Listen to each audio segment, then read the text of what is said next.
We're going to start with Buckman. And I think we've already talked a lot about this, so if anybody has any questions about it, there's the, my point about, there's the Autumn Joy that you can see from the aerial photograph. One little scene, it's pretty big. So, remember this one? Any questions about this? It was planted, oh, I'm sorry, yeah. Oh, I was just going to ask, I'm actually looking at the next slide, which sort of lists, what's going on there at Buckman. Okay. And the native grasses, I was wondering, which those might be, and were those specifically seeded there, or are these things which have volunteered along the way? The plant, she's asking about the planting, if you didn't hear it over there, and the native grasses and other plants were selected by a person from our re-veg group back in 2000. So the plant, and Emily Hout in Sustainable Stormwater can give you an idea of what those were. It's been very difficult to understand how many are left, if there's any native grasses that are left. That one flower that you see blooming there is something capitata. I forgot the species. Gilia. Gilia. Capitata. I think that's what that is. I haven't seen it up there for a couple years, so I don't know that it's persisted, but it is a native, one of the native plants that were planted. And so in terms of what it does is, it's the last time we had somebody that really knew plants up on the roof from re-veg, and I forgot who it was, might have been Lynn Barlow, who's gone on to some other bureau. Nobody could identify what the grasses were. So it was like, are they good? Are they bad? Are they weeds? Are they natives or not natives? And they said, well, it's so hard to tell. We need to look at it in the fall and the winter and the spring and all kinds of things like that. So we're not sure, but the grasses come back every year. There is one grass that I know, it's called ripgut. It's in Weeds of the West, and it's ranchers hate it. I don't know if it's native or non-native, but it does grow up there pretty well, and it keeps coming back, and I think it comes back by seed. But you don't pasture any livestock up there? No, we don't. There used to be a dog. Somebody had a dog in their apartment that had the apartment window open to the roof, and they would let the dog up there. So that was kind of interesting. One time I was on the roof, and I took a step, and like, what is... Like I said, you never know what's up on rooftops. It's just... Tom, do you know if that was irrigated, and if so, for how long? And was there a maintenance program established for cutting the grasses back, or any other practices? No. Okay. It was watered to get it established for the first couple of years by hand. So we went up and watered it ourselves, myself and Emily. We would go up, and there's a hose bib that was up there. And then we did have a sprinkler up there for a year or two, and then we put some soakage hoses up, and they sort of worked and sort of didn't work. And that it hasn't been watered since 2004. It hasn't been irrigated. And then what was your other question? Did they cut it back or not? Is there a maintenance program where they cut the grass? The maintenance, there wasn't a maintenance program. We were maintaining it, and we would cut the grasses back once a year.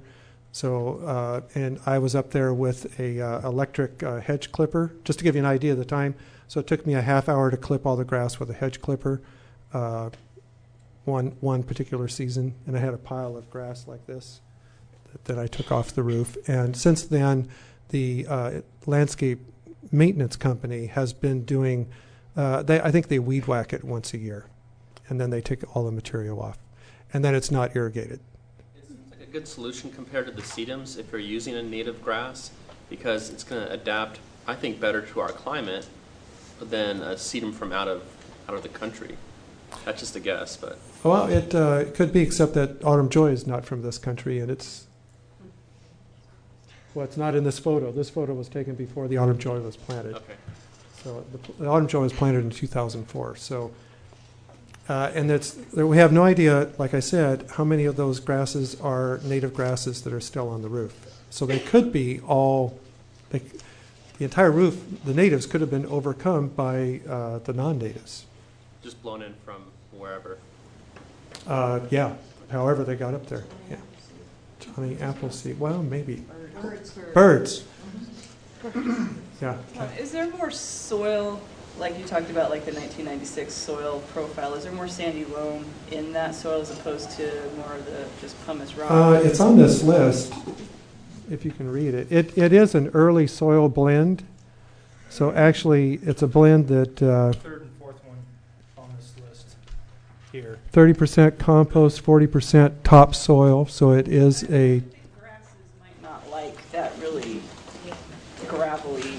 Oh, yeah, it's not a gravelly soil. It's 40% topsoil. Yeah.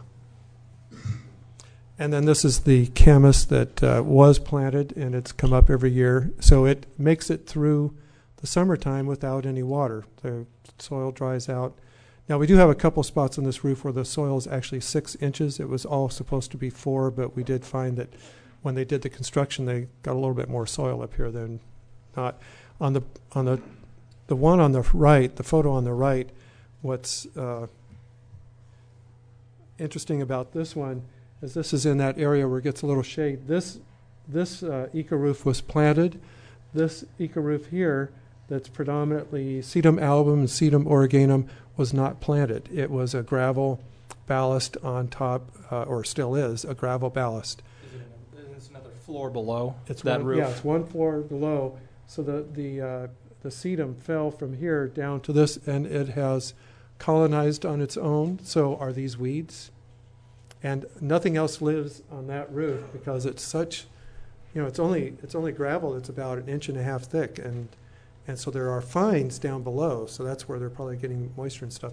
It is a very shady spot. This is the summer morning sun coming in, and then most of the day after this, it's pretty much shaded, but it doesn't get irrigated either. So you can see this is 4 inches of soil, and then this is just 1.5 inches of gravel.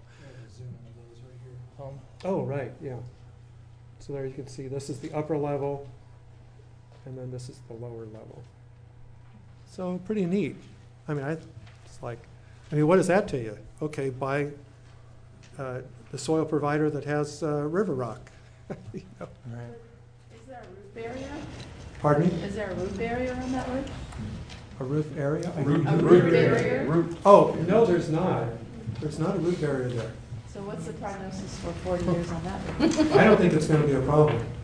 I really don't. I think the sedum is it has such small roots, and I think it's. So why don't we get everyone with a ballast roof to just toss some sedum on it? Well, we may not get the stormwater management we want, which you need a little bit more soil.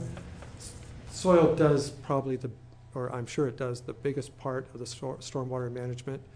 So we need more dirt. And then we talked about this at the first session, or maybe we didn't. But, We did, but it was more of yeah. the last time we had it was kind of a monthly progression, and this is, almost a daily progression that Tom Oh, yeah, took. 5 days. Right. Yeah, with the exact Yeah. times. Right. Yeah. The exact. Yeah, you're not a scientist. Right. Is that really a correct timeline then? 1 day difference? From this day to this day, yes, it's 1 day. And then this is 4 days after this day. So it's not real noticeable in this shot, but it is. There's more brown showing up here than in this one. But this one really shows up much more brown. The color, when you look at this screen, you can see the browns show up more distinctly than they do on the screen that you're looking at here. Really good here. Yeah. And there's your tilithium. Tophium, yeah. Tophium. So yeah, there's the autumn joy. And this is Sedum oreganum right in this corner. And that's where the drain is, right? No, the drain's over here. Over that corner. Oh, that's Yeah. right. It's off on the side. But this gets protection from this parapet from the west and from the south. There's a little bit of shade here, and then a little bit of shade here in the afternoon. So this is a little bit cooler than it is over here, and then this is just hot, just hot, and that's what this is showing. So on this screen, the brown grass goes all the way to here, and then within 1 week, unless it rained, this just browns out. So it usually browns out within 2 weeks. All the grasses are brown. And it's been walked on, is that right? On the right-hand side? Was there? Yeah, there's some foot traffic that's been. It's me. that was walking on it. Yeah. Was this over that period this year, we had an unusually warm 2 or 3 days, very early, like it got up to 90? Yeah, in and May then- it got up to 90. And that was when this was, Oh, it doesn't say the year. Yeah, it is. May '08. Yeah, that was this year. Yeah, when we had that hot spell in May. Yeah. And then those air vent, and again, this shows up much. It's browner here than it is on these screens. But this is all brown, almost not 100% brown, but it's getting pretty brown by the 4th day after that. The question is, how did you take these at the exact same time? All of those photos. I slept up on the roof. 2 cameras in either hand. And then just close-ups of that same thing. And again, this is really brown in the photo on the computer screen over here. And you can see this is the origanum that's died back. Remember that first slide this morning of the origanum that was on the rock and part of it died back? So that's what's happening right in here. All of the branches and twigs or whatever they might be referred to are in the space, but it has kind of just gone and dropped off and dropped that load, you might say, that it has to sustain. So it's like the plants know, oh, I better jettison this because I can't keep all of this hydrated and foliated with the amount of water that I can tell that I'm not going to get or that I'm going to get. And this is when it was planted in 2004. And you can see the sedum origanum was actually, I think this is grass right here, but this was sedum origanum, and this is where it was originally planted. So this has died back in this area. It survived over here, and then this autumn joy, which was that size, as you know now, it's bigger than this red circle without any maintenance. Oh yeah, that's right, it's over here. So it's a species, looks like a pretty good plant. And there are now when we went up and did the analysis of the roof, they had left some of these concrete blocks up on the roof, and this is the south side of the block, so it's on that south-facing roof, and it's like, how did, this is sedum album that was planted. I brought some up years ago, and I put it on part of the roof. I didn't plant it here. This has only been here 2 years. But somehow the sedum album got over here and then grew in this intensely hot spot. So it's like, how in the heck did it survive? Why is it growing there?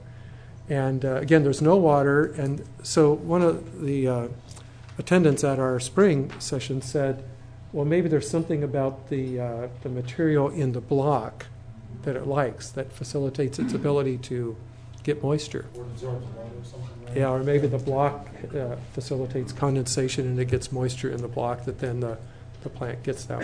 So we should go up and sort of rip that apart and see what it looks like. But anyway, lots of different